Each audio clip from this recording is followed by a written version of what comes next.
Hey everybody, and welcome to episode 50. That is right, we are on episode 50 of Facebook Live. We have been doing this now for a half a century worth of episodes. That means that we are on May 4th. May the 4th be with you. Yep. And you. Hey, thanks. And you. And you. May the 4th be with everybody out there as well. Today is, like I said, the 50th episode of Roanoke Valley Family Facebook Live. And today we have a special guest from Learning and Behavior Specialists. That's Wendy Wall will be joining us in just a few minutes to talk about basically what they are doing with their students and a little bit about during the pandemic and a little bit about their business as a whole, so you can get to know the family favorite winner, Evie. Ooh. Family favorite winner for tutoring service throughout the Roanoke Valley. So they have a really tight for just a couple minutes, and you'll hear from Wendy and talk to her a little bit and learn a little bit about what they're doing and how they're doing it. So a couple things before we begin. First, the May issue of Roanoke Valley Family is live and online. You can get that on our website or on issue.com/growingupinthevalley. They won't let us change the last part of our name on issue.com for some reason, so it's still issue.com/growingupinthevalley. Or you can just go to our main page, roanoke.family, and you'll have a link to that magazine. You'll also have a link to Roanoke Valley Kids, which is our digital-only kids activity magazine that we've been putting out for the last 2 months. That's issue number 7. Issue number 8 is already done and ready to go. It'll be available this Thursday as long as you sign up for our newsletter. So head over to our website, also click on the sign up for newsletter button, and you'll get that delivered into your email on Thursday morning. So that's pretty cool. Second, our t-shirts are still for sale. This is not one of them, but this is a Roanoke Valley Family t-shirt. You can get t-shirts where, Evie? Let's see if you remember. Kingscreen, all right. Kingscreen.com, and they're going to have a section for support local businesses. That's where you're going to go for us. Basically, you can purchase a shirt, and that shirt is going to $10 of that shirt. It's going to go directly to us. There's a ton of other local businesses as well on there that you can help, that you can support, whether it be Sweet Donkey Coffee, a Little Green Hive. Lots of different businesses that you can go on there and support, and it's really cool that they're doing this. $10 from every shirt goes to those businesses to help them during this time when everybody is really struggling with revenues and income and customers and everything. So it helps Kingscreen out, helps us out, helps other businesses out. So check out their website, kingscreen.com. Last thing to talk about before we invite Wendy on is our senior class of 2020 senior acknowledgement forms. If you go to our website as well, underneath the main story or the pictures, you'll see a big image that says Class of 2020. We're recognizing all the seniors who are graduating from high school this year in our June issue. So if you have a senior, Evie, are you a senior? Yes. You are? Yes. What grade are you? You're in 12th grade? I'm in college. Okay. Well, I'm a senior in college. Apparently my daughter's in college. Wait, that's a thing, right? Senior and in college? It's the same thing in college and high school, freshman, sophomore, junior. I'm a senior in college. Okay. Which one is that? Is that like very first? What? Senior is the last. That's why you're graduating. Oh, yeah, I'm graduating. No, apparently she's not graduating because she should know that. So don't worry about that. But if you have a senior in your life, all you got to do is head over to our Facebook or our website, roanoke.family.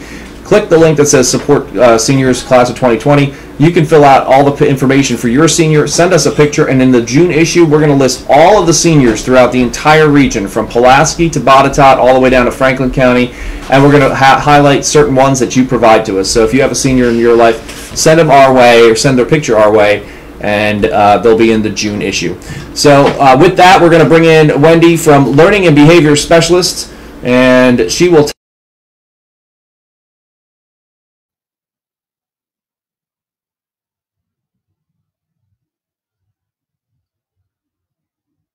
There we go. Wendy should be able to hear us. I should be able to hear Wendy. I heard you. All right. How you doing, Wendy? You're live on Facebook. Oh my goodness gracious, that's a scary thought. I'm glad to be on here today. Thank you for inviting me. No problem. The technology is amazing. Just 6, 7, 8 years ago, we wouldn't have been able to do something quite like this, and now we've been doing it every night for the last 2 months, so it's pretty crazy. But It's crazy, awesome. desperate times call for desperate measures, I guess, and a little bit of a unique environment. First off, congratulations! You guys won the Family Favorite Award from our readers for favorite tutoring service. Second time in a row, so 2-time winner. Congratulations! Thank you. When we get out of this quarantine, we will drop off a certificate for you, but we're not really dropping much off right now. I bet not, but we will hang that in our lobby, and Awesome. we will hang it with pride. We are really, truly honored and so thankful for you guys to have this honor to give, and for our community to vote for us. That's fantastic, and I think that speaks a lot to the quality of people we have here working. We have a really special crew. Everybody in here is sharp. They love kids. They want to keep learning. And I just think that's what this is about. And I think we treat each other like family. We treat our customers like family. And I think that it's a whole atmosphere. So I think that's what it came to. And so we are very proud of that. So thank you so much. Absolutely. Well, it's an honor, well deserved, and you guys have a lot of great services and teachers there at your office. You guys definitely earned it, and you're one of the best, if not the absolute best, in throughout the region in many different areas. One of them is dyslexia, and you offer many other services. But tell us a little bit about the dyslexia treatment that you offer, and then the other services that you offer as well to families. Okay, great. Well, we do offer one-on-one and small group dyslexia help for our students. The work that we do is called structured literacy. Okay. And right now I am on the board for the Virginia branch of the International Dyslexia Association, as is my office mate, Beth Gunter, who's a psychologist. So we're board members. Okay. And my crew, we are all staying abreast of what the International Dyslexia Association is putting out. And they want students to have structured literacy, which is more than just a little bit of phonics. There are a whole lot of components to that. Okay. And so we offer that. And we also offer what goes back to what we call the science of reading. What's really cool in dyslexia world right now is that they have been studying the brain and pulling a lot of information in from cognitive science, neuroscience, psychology, developmental and educational psychology, and taking all that and informing how kids need to learn to read. And it's not just our kids with dyslexia, it's everyone, and that need really specific things. And what we're finding right now is that most reading specialists, most university professors, training teachers don't know the science of reading. And so this is now a big push that everyone's learning about, and we are on the ball here. We have been to dyslexia summits. I've taken my whole crew. We've rented cabins, and we've stayed and gone to conferences. Yeah, we just heard some great speakers on the brain. Some of us did in March, and how that impacts kids. And so what we're doing here is right on par with what we should be doing for these kids. And I think one of the new things that we're going to hopefully get started as soon as we can get kids in here is a preschool program for kids who have family members with a history of dyslexia and reading problems. Okay. One of the things that we've learned is that students or children, even babies, they can now scan their brains and see profiles that would indicate that they would have reading difficulties. Really? And if they have a sibling or a parent, they have a 50% likelihood that has dyslexia, they have a 50% likelihood of developing that themselves. Really? Wow. And yes. And so what we have in our country right now is what we call a dyslexia paradox, which means we know that if we get a hold of these kids early and we treat them early, we can fend off years of problems and just get them going and start early with sound awareness Sure. and all these kinds of things, even at the preschool level. We could give them direct, explicit instruction the way they need it without forcing things on them or overexerting them, but just making it very appropriate. We can see these kids, head off Yeah. a years of struggles. And the paradox is that we know they need it, but in our schools today, the model is that we really don't identify these kids till the third grade. And at that point, they've missed so much learning, and the gap is so big, and their confidence can be so low. And it's just always their peers increase and they increase, but they stay behind. So the goal is to get them early and get them working. And so that's something we are absolutely planning. Okay. One more thing about that is this summer we are offering, I went away, I don't know if you knew this, but I went away for 3 years in a row to Nashville and was trained by some pretty phenomenal people down there. That's awesome. Not pretty. They're really phenomenal, and I love them so much. And they taught me a lot. I will never stop learning, but they taught me so much. And so they knew coming in when I went in there with them and I was learning, I had a lot of knowledge. They figured that out quickly, but they also figured out that I really want to learn, and I really want to bring what they're teaching with structured literacy and science of reading. I wanted to bring it back to Roanoke Valley. Sure. And so this summer we will be working with them. Through them, I will be one of their trainers, and we will be offering that teacher training here in this area. Awesome. We're also going to try to do it. We're probably have to do it online, but we do want to have a clinic for kids for practicum work and that's very inexpensive. It's like $11 an hour, something close to that. And so that will get kids that need help early in here or online or however we're going to do it, so that they're working and they're getting some great intervention. So we're real excited about that. And I know I could talk all night about dyslexia. I love this. This is my world. So, well, if you're passionate about it, that's a great thing, right? Because you usually are people, not you, but everybody is usually better at what they love and what they have a passion for. So obviously, if you have a passion for this and an understanding of it, a knowledge of it, and you want to learn more, stands to reason that you're going to be great at it and know what you're talking about when it comes to helping individuals. So that's phenomenal. And, you never can stop learning. There's always something new to learn out there. Mm-hmm. So what is you said, so you're going to be teaching teachers essentially in the area and through this organization in Nashville? Yes. Well, actually, they're out of Memphis and Nashville, and I'm going to be offering a satellite with them here out of the Roanoke Valley. Awesome. And it is going to be fantastic because there are not very many places in Virginia where you can get this kind of training. It is accredited through the International Dyslexia Association. It is also accredited through MFLIC, which is another accrediting organization. And so people can come get certified to be dyslexia specialists. It's going to be awesome. Wow, that's phenomenal. So I would imagine there's you said Memphis and Nashville, so you're going to have people probably coming from outside of the Roanoke region. Then if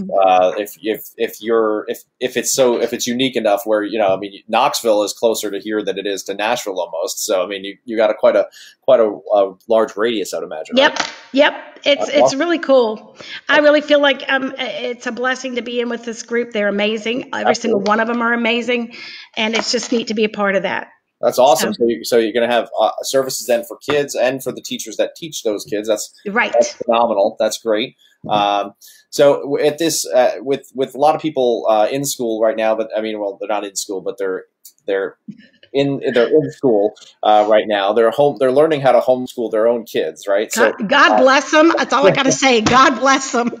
It is so hard. Everybody's become a homeschool parent at this point almost, and luckily my wife was a teacher for many years, so she's got that under control. But my kids are also older now; they're 15 and 13, so a little bit different, I think. But what do you guys have for options for homeschoolers and families that are that are obviously they have best intentions, but they might not have the resource. They don't have the resources at home because they don't have a staff of people there. What do you guys offer, and what are you doing for them? Well, that's pretty cool that you asked that, because we have I call it a half-day program but it can be extended if you want to buy electives. But what we have is we have a group of kids. This year we had about 10 in there, and we keep the ratio really low. We had 2 teachers and an assistant. So that's very low. But we work with our kids half day, not halfway, half day. And we start early in the morning. We start about 8:30 in the morning. Now, this summer, the times might change, but we do 8:30 to 11:30. Okay. And it is 2 subject areas. It's usually language arts and math, and these kids are getting it intensively at whatever level they're on. Okay. And then we have electives that they can purchase if they want to stay later. So we have some kids that are doing social studies and science, and some kids that stay extra and do like enrichment, like Spanish or yoga or special projects or really neat things like that. So it gives the kids some time to socialize a little bit more if they're doing the enrichment and problem solve together. But really, it is nose to the grindstone work. So a lot of our parents are homeschooling parents to start with. We also have some where the school just didn't meet the needs of the child. And the parents said, you know what, we just can't keep this going. So they've pulled their kids and they call them homeschoolers. And we provide the core instruction. And they can do whatever classes they want at home. We've got some that are going to probably go to a private school in the area and spend their Fridays doing special activities with the kids there after they're with us in the week. But it's huge because our kids are getting what they need and they're growing. And it's like, wow, it's so hard for regular ed teachers in the classroom to meet all the needs. It just is. Sure. And so, they have the best intentions and many of them are extremely skilled, but I just don't think it's possible to really reach and teach every individual kid with the intensity and the direct instruction they need. It's tough. So we're an answer to prayer for a lot of parents. We hear that a lot, that we just kind of figured that out. But our kids aren't all kids with learning challenges. I mean, we do have kids that come in here for math or Spanish or chemistry help. Okay. And so it's all different kinds of kids and adults. We've had some adults. We had a 50-something-year-old come in. We had a 35-year-old come in this year and get some help. Yeah. So never too old, I guess. You can teach an old dog new tricks, right? That's right. That's right. That's funny. But yeah, so you offer lots of different things, for whether it be just to sharpen the saw, so to speak, or sharpen the pencil and get better at math or chemistry. Maybe they're struggling a little bit. But also, I mean, that homeschool option sounds like a great solution for a lot of families. I mean, I know that there are, like you said, kids that are pulled out of school because either there's some sort of a conflict or they're not succeeding the way they should, or they're not receiving that individualized lesson plan that they maybe should be or could be, and it's, again, like you said, it's hard for teachers to have a different plan for 30 students or 20 students, whatever it is. I mean, it's not the way it works. And we have a ton of respect for the teachers in the public schools. I will say this. I can tell you right now, there's not going to be one school division in this area that can say that learning and behavior specialist group was hard on us, because we all have been there. And we know that teachers are doing the best they can within the system that they're in, within the parameters that they have. And I mean, I know that if you ask even some administrators, would you do some things differently? Sure, they would. Sure, they would. Sure. Everybody would want to do things differently, but you just have to do what you do. So there's a place for everyone. There's a place for the private sector. There's a place for every teacher. And we just appreciate them and respect them for what they deal with, because it's not the same here.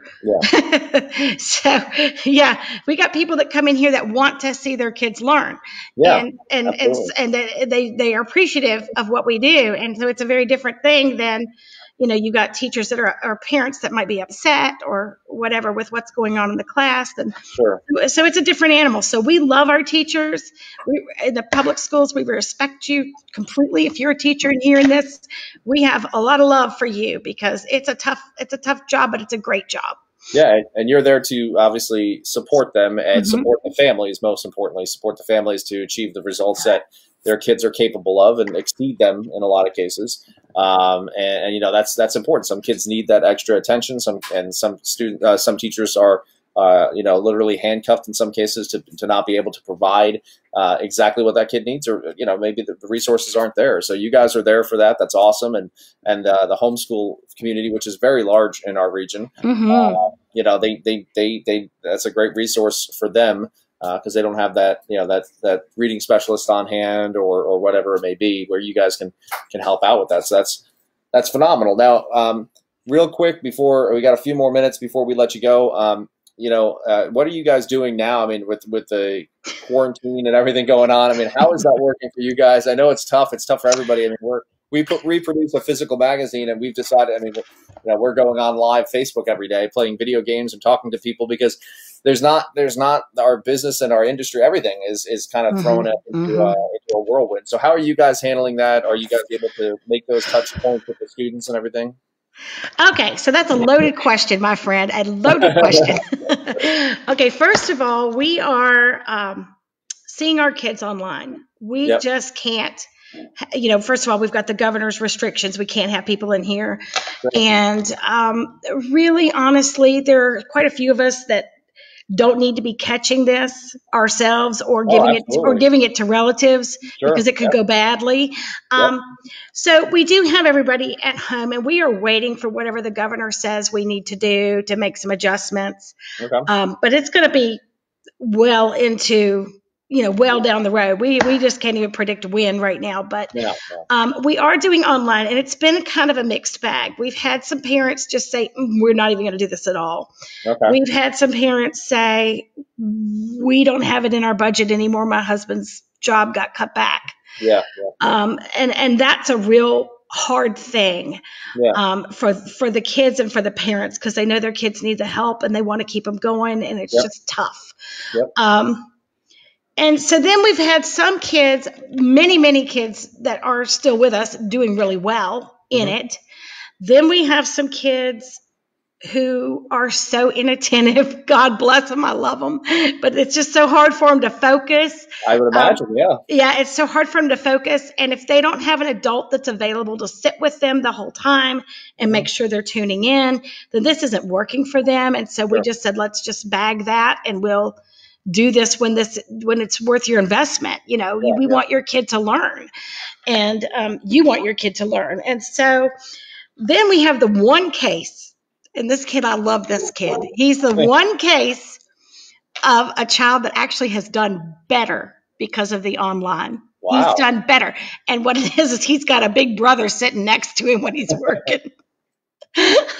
He's precious. But his big brother's sitting right next to him, and his big brother is making him I think he wants to impress his big brother. So we're seeing his growth grow just crazy. We're like, well, we've kind of hit the nail on the head for him. We'll be doing online work as long as we can.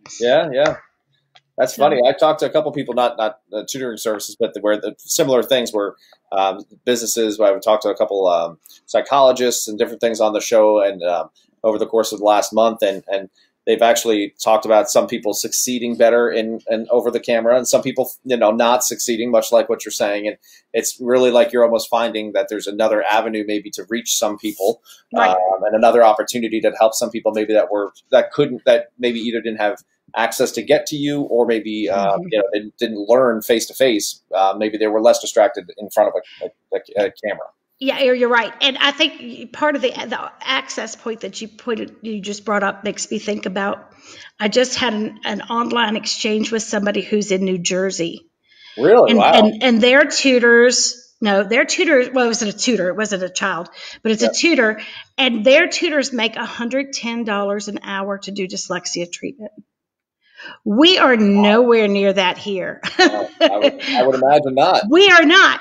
But, you know, given the situation that there are parents up there losing jobs all over the country in these larger cities, there's people that cannot afford that, then perhaps we need to be marketing out that way too, to reach some kids that couldn't have been taught.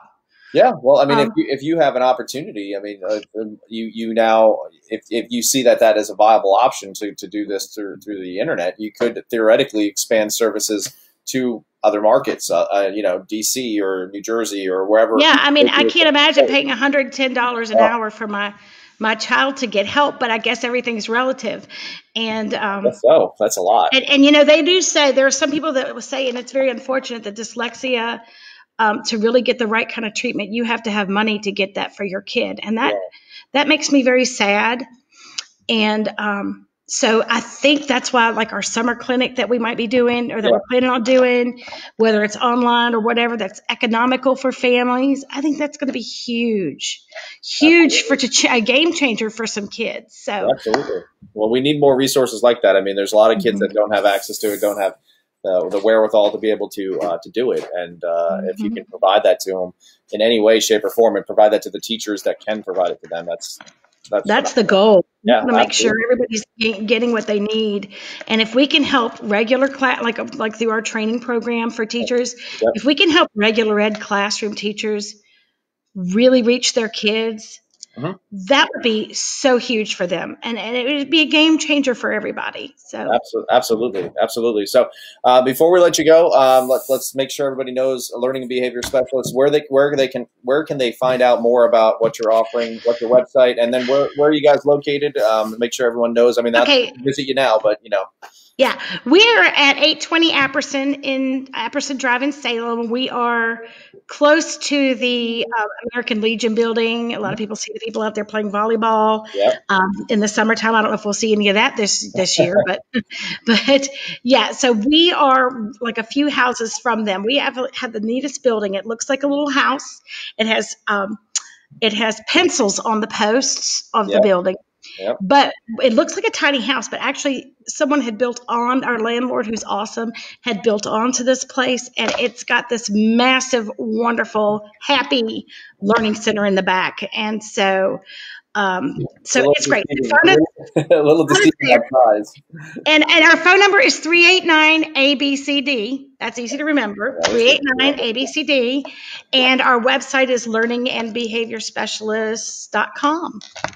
Well, that's awesome. So, two-time winner, family favorite tutoring service throughout the Roanoke Valley, learning behavior specialist. Thank you, Wendy, for joining us. We'll share this video it'll be on Facebook right now. It's on Facebook right now, but we'll make sure to share it.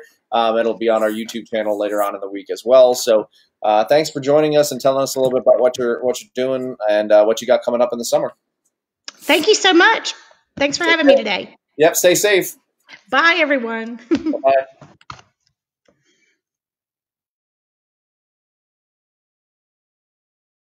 Specialists, and she was just talking about what learning and behavior specialists are doing at this time with the pandemic and what they've got coming up in the summer for homeschoolers and teachers they're going to have a special